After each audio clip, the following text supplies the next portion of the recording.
10 दिवस तुम्ही चारून पहा, तुम्हाला 5व्या ते 6व्या दिवसात रिझल्ट कळेल. माझे नाव आशिष गंगाधर डमे, राहणार नारोळी, तालुका बारामती, जिल्हा पुणे. मी साधारण 3 महिन्यापासून आपलं कन्हैयाचं 13+ चारतोय. जननी स्पेशल जे येतं प्रोडक्ट ते मी चारलेलं साधारण गाय 7व्या-8व्या महिन्यात असताना. तर त्या वेल्यानंतर 1 ते 2 तासात जार पडला आणि त्यानंतर मागच्या वेतापेक्षा 3 ते 4 लिटरने दुधाला फरक पडला. म्हणजे तब्येतीला ह्याला बाकीचे जे प्रोटीन वगैरे गायांचं घटतं, कॅल्शियम वगैरे ते भरून आलं. डायमंड 30+ ने 1 ते 1.5 लिटरने दूध वाढलंय आणि क्वालिटीत पण फरक पडलाय.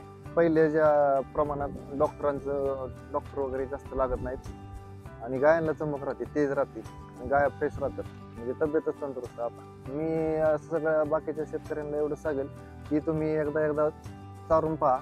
एक मस्टरला 10 दिवस तुम्ही चारून पहा, तुम्हाला 5व्या ते 6व्या दिवसात रिझल्ट कळेल.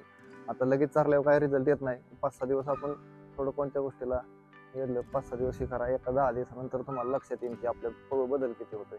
आणि हे करताना पहिल्यांदा शेतकऱ्यांना एक सल्ला द्यायचा आहे की आपोआप कॅल्क्युलेशन ठेवत जा की बाबा पहिल्यांदा आपलं क्वालिटी कशी आहे आणि हे चारल्यानंतर ते आपोआप तुम्ही स्वतः सांगताल की बाबा रिझल्ट पडला. त्याच्यामध्ये कंटेंट चांगले आहेत, प्रोटीनचं प्रमाण जास्त आहे, दूध वगैरे वाढते आणि रेट काय जसं कोणत्या कंपनी घ्या रेट सेमच आहेत. रेट सेम असून पण आपल्याला क्वांटिटी वाढत राहते.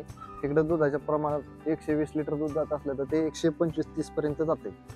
वाढीव रेट भेटतो, ते 5 लिटर पैसे आपल्या इकडे कन्वर्ट होऊन जातात. हा आमचा सुपी परगाणा तसा पहिल्यापासून जिरायत क्षेत्र आहे आणि चाऱ्याची उपलब्धता शेतकऱ्यांना होत नाही. 8 महिने हिरवा चारा राहतो, 4 महिने असं करतो आणि हे आहार चारल्यामुळं संतुलित राहतं, मेंटेन राहतं. हिरव्या चाऱ्याची काय आवश्यकता पडत नाही जास्त.